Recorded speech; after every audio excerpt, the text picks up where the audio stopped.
जातीच्या आधारावर हे किती ते किती, या बाबतीत कुणीही विचार न करता त्या सर्व जातीच्या आणि धर्माच्या लोकांचा रोजगाराच्या बाबतीत, महागाईच्या बाबतीत, शेतकऱ्यांच्या बाबतीत, कामगारांच्या बाबतीत या भारतीय जनता पक्षाने काय भूमिका घेतलेली आहे हे बघणे महत्वाचं आहे.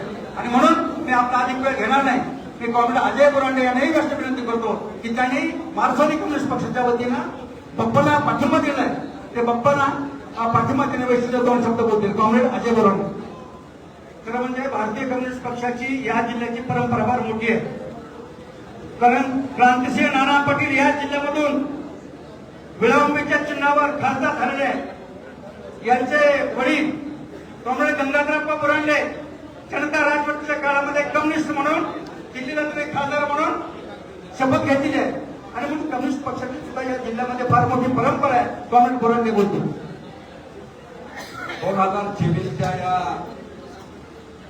देशव्यापी लोकशाही वाचवण्याच्या या निवडणुकीमध्ये मार्क्सवादी कम्युनिस्ट पक्षाने अगदी मागील 10 वर्षाचा या भारतीय जनता पार्टीचा मोदी सरकारच्या कारभाराचा आढावा घेता जे जनता विरोधी आणि देश विरोधी आणि कॉर्पोरेट हाजीनं जी काही धोरणं घेतलेली आहेत या धोरणांच्या विरोधामध्ये जी इंडिया आघाडी एक भक्कम देशामध्ये पर्याय उभा राहिलेली आहे, त्या इंडिया आघाडीच्या घटक पक्षाचे उमेदवार म्हणून श्रीमान बजरंग बाप्पा सोनवणे यांच्या या उमेदवारीला आणि या पक्षाच्या उमेदवाराला मार्क्सवादी कम्युनिस्ट पक्षानं देश पातळीवर आणि राज्य पातळीवर जो पाठिंबा दिलेला आहे, जी महत्वाची कृतीशील पाठिंबा आणि भूमिका घेतलेली आहे, या भूमिकेबरोबर बीड जिल्ह्यामधले मार्क्सवादी कम्युनिस्ट पक्ष पूर्ण ताकदीनं या भारतीय जनता पार्टीचा आणि देशविरोधी जनता विरोधी धोरणाने अतिशय देशाच्या लोकशाहीला घातक ठरणाऱ्या या भारतीय जनता पार्टीचा पराभव करण्यासाठी पूर्ण श्रद्धेनं आणि ताकदीनं मार्क्सवादी कम्युनिस्ट पक्ष आपल्या सोबत आहे हे सांगण्यासाठी या परिषदेमध्ये आम्ही उपस्थित आहे. धन्यवाद. मोहन भाई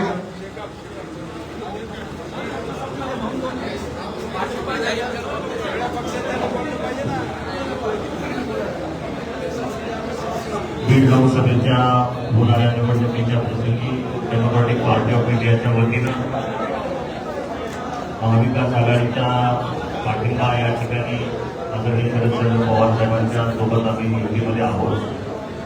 आणि सध्या देशामध्ये जे वातावरण आहे या वातावरणाच्या अनुषंगानं मताचं विभाजन होऊ नये, दलित आणि मुस्लिमांच्या मताचं विभाजन होऊ नये आणि संघाला आणि भाजपला कशा पद्धतीनं रोखता येईल ते संविधान बदलण्याची भाषा करत आहेत, यांना रोखण्यासाठी आम्ही डेमोक्रॅटिक पार्टी ऑफ इंडियाची जी भूमिका आहे महाविकास आघाडीसोबत जाण्याची ती भूमिका या ठिकाणी स्पष्ट आहे.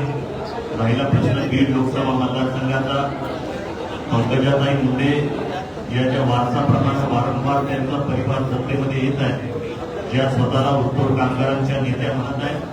आमचा असा त्यांच्यावर जाहीर आरोप आहे की त्या उत्तोड कामगारांच्या नेत्या नाही आहेत, त्या उत्तोड मुकादमांच्या नेत्या आहेत, त्या प्रस्थापितांच्या नेत्या आहेत, ते सगळ्या सोयऱ्यांच्या नेत्या आहेत आणि अनुकंपानुसार ते वारंवार त्या पदावर येऊन बसतात.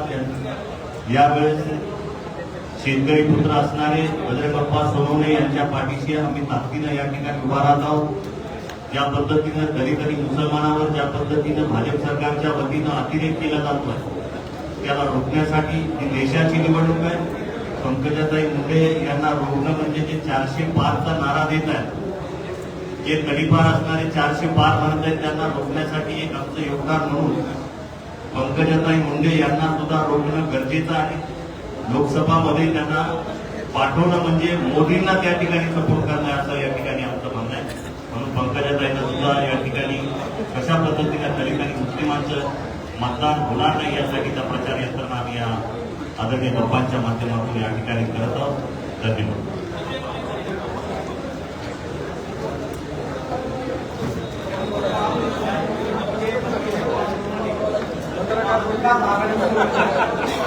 या निवडणुकीमध्ये महाविकास आघाडी म्हणण्यापेक्षा वाट निवडणूक कधी होते ही आमची ओरिजिनल शिवसेना.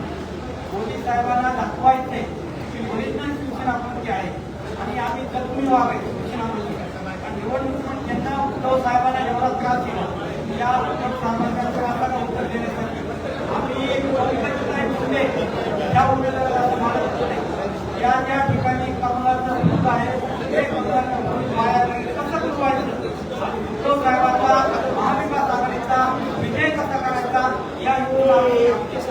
असेल आजच आपण येत्या सूचना तयार घेतलं सकाळी अंमलबजावणीमध्ये बैठक घेऊन अप्पाशी कॉन्टॅक्ट केला त्यांना शब्द दिला पुढे समाजाची पुन्हा वापस येते कॉन्टॅक्ट केला म्हणून बाप्पा या निवडणुकीमध्ये सर्वात जास्त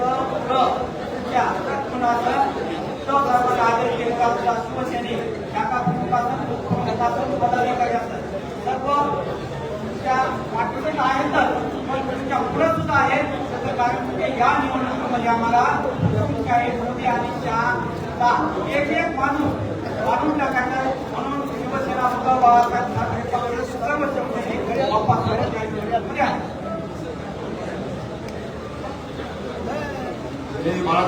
शेतकरी कामगार पक्ष आज या बैठकीमध्ये आपण जमलो आहोत भोग असलेल्या लोकसभेच्या निवडणुकीमध्ये आपल्या शिवसेना राष्ट्रवादी काँग्रेस आणि काँग्रेस याबरोबर आमचे डावे पक्ष सत्ता पक्ष शिकला सीपीएम मिळून ती सर्व आघाडी आहे त्या आघाडीकडून आपले उमेदवार म्हणून पप्पा पप्पा यांच्या विजयासाठी आपल्याला खास असे प्रयत्न करणे गरजेचं आहे खास याच्यासाठी की इथून मागील निवडणुका ज्या आपण पाहत आलेलो आहोत त्या निवडणुका पक्ष माणसं जाती पार्टी यावर चालत होत्या पण ही निवडणूक देशाच्या घटनेची आणि संविधानाची काळजी घेण्यासाठी म्हणून आपण एकत्र इथं आले आणि म्हणून आम्ही तर आमच्या पहिली जसा जसा प्रचार करायचा असतो तो प्रचार 2012 अगोदर 2013 अगोदरच सुरू केलेला आहे आणि त्यामुळं आपण सर्वांनी आणि विशेषतः समाजामध्ये लोकांमध्ये असा अनुभव येतोय की लोक स्वतःहून भाजपाला सोडचिठ्ठी द्यायच्या तयारीमध्ये आहे आणि ही सत्य बाब आहे ही प्रचाराची बाब नाही तर नक्कीच आपला विजय आपण सर्वांनी आतून जास्तीत जास्त प्रयत्न केले तर हा विजय लाखांच्या हक्काच्या आपण निवडून अशी मला खात्री आहे.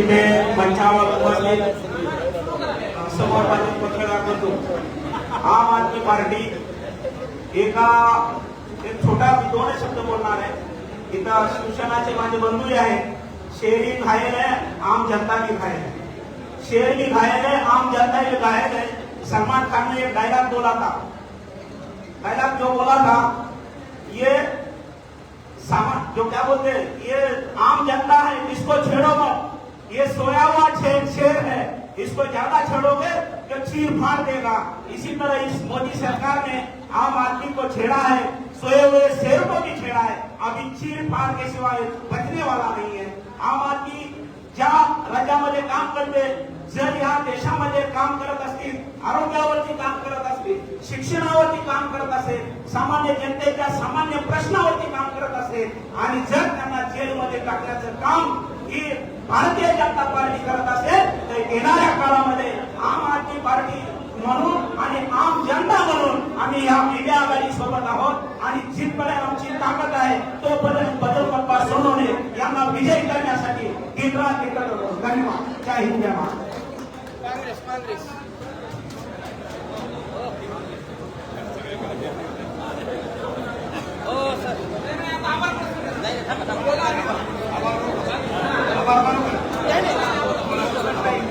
या ठिकाणी महाविकास आघाडीचे लोकप्रिय उमेदवार आदरणीय बजरंग बाप्पा सोनवणे यांच्या विजयासाठी आता सगळ्याचे आपण भाषण ऐकलेले आहेतच. याच्या अगोदर काँग्रेस असताना किंवा राष्ट्रवादी असताना 2-2 4-4 गट असायचे पण यावेळेस तुम्हाला या बीड जिल्ह्यामध्ये सगळ्यात चांगलं चित्र पाहायला एक मिळत जेवढे पक्ष आहेत यांच्या सुद्धा एक गट सगळी एक वाक्यता पहिल्यांदा निर्माण झाली आहे. ही सगळ्यात अभिनंदनीय बाप्पाची गोष्ट आहे. यावेळेस विजय निश्चित आहे. विजय ह्याच्यावर निश्चित आहे की आपल्या देशाला लोकशाही पाहिजे का हुकुमशाही पाहिजे हे काही बॉर्डरचा विषय आला आहे. त्याच्यामुळे या देशाला पुन्हा एकदा लोकशाही पाहिजे आहे म्हणून राहुल गांधी सोनिया गांधी खरगे साहेबांच्या आणि आमच्या खासदार रवींद्र पटेल नेतृत्वाखाली आम्ही पुन्हा काँग्रेसचं आणि महाविकास आघाडी अतिशय हातात हात घालून एक युक्तीनं एक शिवानं एक दिलानं या ठिकाणी बजरंग बाप्पा सोनवणेच्या विजयासाठी उपस्थित राहणार आहोत.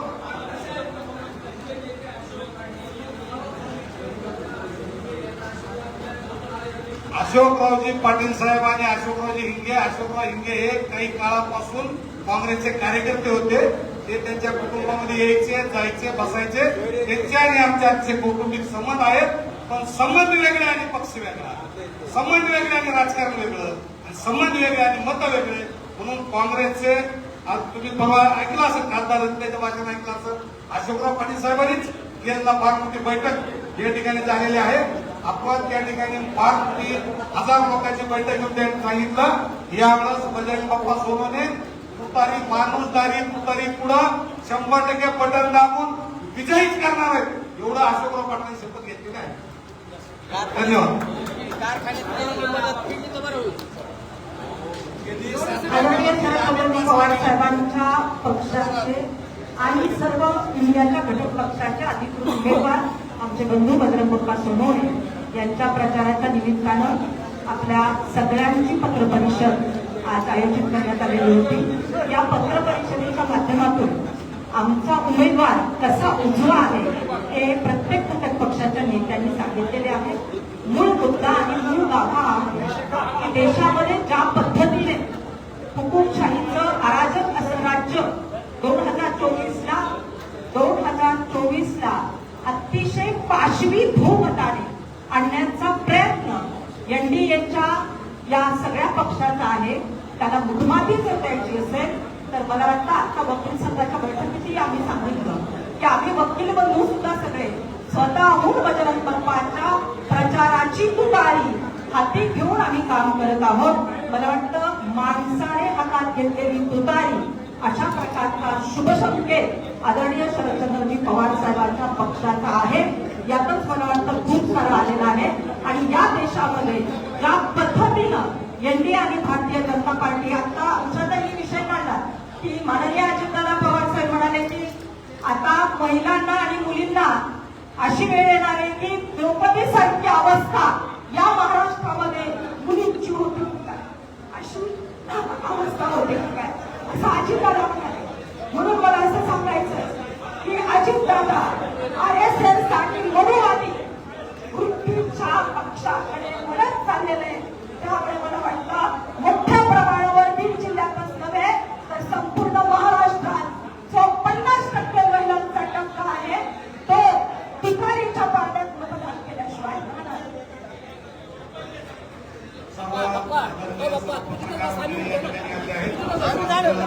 या ठिकाणी